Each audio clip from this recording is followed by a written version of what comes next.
after encountering the Call of Duty Cloud Save Error 2025, follow these simple steps to resolve the issue and regain access to your saved data. Step 1. Check server status. Visit the official Call of Duty website or social media pages to check if there are any ongoing server issues. Sometimes, the problem may be on the game's end rather than your device. Step 2. Restart your device. Turn off your gaming console or PC completely, then turn it back on. This can help clear temporary glitches and refresh your connection to the game servers. Step 3. Update the game. Ensure that your Call of Duty game is updated to the latest version. Check for updates in your game library or platform store, as outdated versions can cause compatibility issues. Step 4. Verify game files.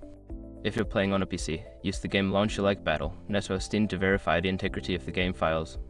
This process will fix any corrupted files that might be causing the error. Step 5. Relink your account. Go to the game settings and unlink your Activision account, then relink it. This can help reset your cloud save settings and resolve any account-related issues. By following these steps, you should be able to fix the cloud save error and continue enjoying your game.